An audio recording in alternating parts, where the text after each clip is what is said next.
ಶ್ರೀಮದ್ ಭಾಗವತ ಸ್ಕಂಧ 1 ಅಧ್ಯಾಯ 4 ಶ್ಲೋಕ 32.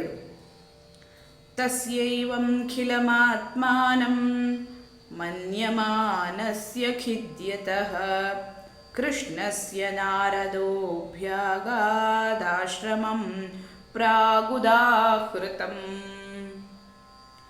ಅನುವಾದ: ಈ ಮೊದಲೇ ಹೇಳಿದಂತೆ ವೇದವ್ಯಾಸರು ತಮ್ಮ ಕೊರತೆಯ ಬಗ್ಗೆ ವಿಷಾದ ಪಡುತ್ತಿದ್ದಾಗ ನಾರದರು ಸರಸ್ವತಿ ನದಿ ತೀರದಲ್ಲಿದ್ದ ವ್ಯಾಸರ ಆಶ್ರಮಕ್ಕೆ ಬಂದರು. ಶ್ಲೋಕ 33.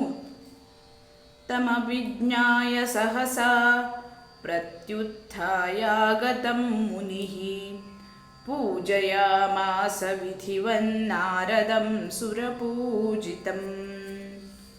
ಅನುವಾದ: ನಾರದರ ಪವಿತ್ರ ಆಗಮನವಾದಾಗ ವೇದವ್ಯಾಸರು ಗೌರವದಿಂದ ಎದ್ದು ನಿಂತು ಸೃಷ್ಟಿಕರ್ತ ಬ್ರಹ್ಮನಿಗೆ ನೀಡುವ ಗೌರವಕ್ಕೆ ಸಮನಾದ ಗೌರವದಿಂದ ಅವರನ್ನು ಪೂಜಿಸಿದರು.